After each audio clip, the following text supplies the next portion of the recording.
Hi everyone. This video is going to be on cool Ant-Man key comics that you should be looking out for. So I'm a big fan of Ant-Man, maybe because I was short all through life, and I just like the idea of this little guy, being such a powerful superhero. So I kind of like the whole Ant-Man series, and I also like the movies that came out with Ant-Man in them.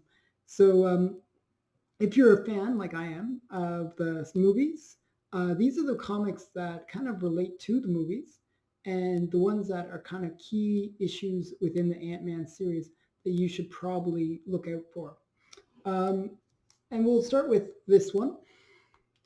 I'm not sure if you can see it, but this is Avengers 181, and it's the first appearance of Scott Lang. Now, he was the Ant-Man from the movies.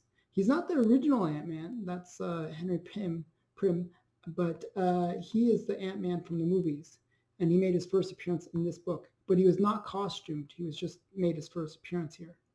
So this is where you can find Scott Lang. His first appearance is Avengers 181. Okay, and I think this is a fairly cheap book, considering it's a first appearance. You can actually purchase it fairly cheaply, so it's one to look for. Now, if you want to see him in costume, one sec. He actually shows up in costume in this book, Marvel Premiere, Astonishing Ant-Man, and it's Marvel Premiere 47. And that's when Scott Lang actually makes his appearance in costume. So he's wearing the costume, he's riding the ant. It's a very cool cover, and it's a very important key book. So this is when Scott Lang makes his first appearance in costume. So it's another key one to get. And it's also a fairly inexpensive book, considering it's a first appearance of a character that's appeared in movies. And it's a fairly popular character in movies. I think you can get this for maybe 100 to 200 range. It's not that bad. So yeah, I think that's how much I paid for it. I paid for about around 100. So it's a really, really cool one that you should look out for. That's Marvel Premiere, Astonishing Ant-Man, and it's Marvel Premiere number 47. So good key book to get. And this is when he makes his appearance in costume.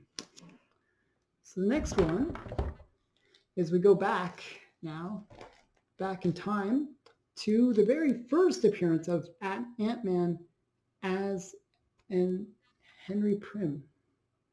I keep on wanting to say Prim, but it's Pym. Um, and this is his first appearance, and it was in Tales to Astonish, and number 27. And this is when, it's a kind of a cool cover. It's got him like all shrunken down, and he's like, with all these ants.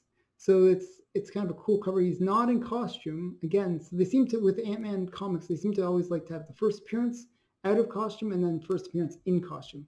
So this is the first Ant-Man, and this is Henry, and he was in the movies. He was played by Michael Douglas, and it's just he was sort of the original Ant-Man.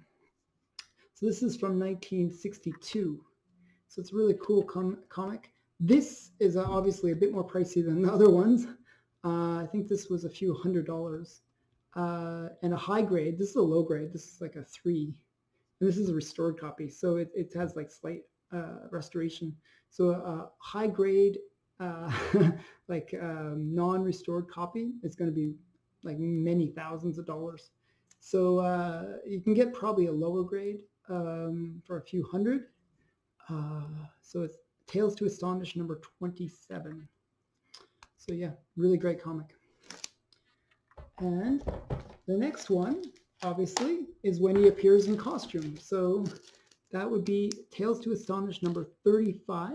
This is when the first Ant-Man appeared in costume, and that's him on the cover. It's always great when the first appearances in whatever, like if it's first appearance in the comic or first appearance in costume, is on the cover as well. There's so many first appearances where they don't have the cover. It's just like they're in the story, they're slightly mentioned, and it kind of, it's not as cool as a first appearance of when they appear on the cover.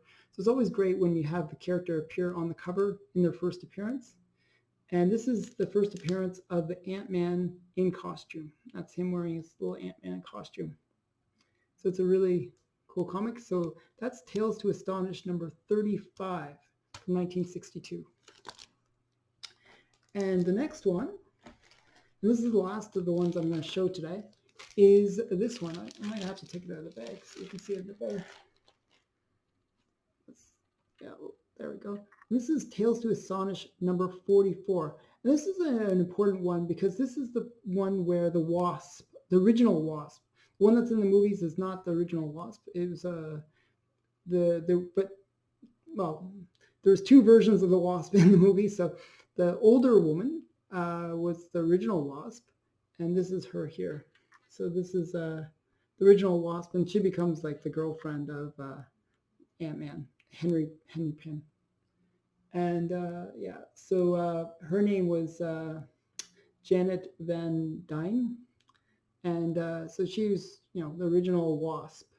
And this is from 1963, and it's Tales to Astonish number 44. So it's another key one to get. This is also another very pricey book. Even in this low grade, it was a few $100s. In a high grade, obviously, you're going to get, a few thousand. It's going to be in the thousands. So yeah, but it's a good one if you can find it. They always say, no grade is better, a low grade is better than no grade. So yeah, those are the key ones that you should look for if you're trying to create a really great Ant-Man collection, because it's the first appearances, and it's the first appearances in costumes, and the first appearances of key characters like the Wasp. So I hope you enjoyed this video. This is a very short video, but it's just a quick overview of the key comics that you got to get if you're going to get the Ant-Man collection. So there's a lot of other ones that I didn't mention, but these are the really key issues. So I hope you enjoyed this video. Check out my other videos and keep on being a comic geek like myself. Thanks. Bye.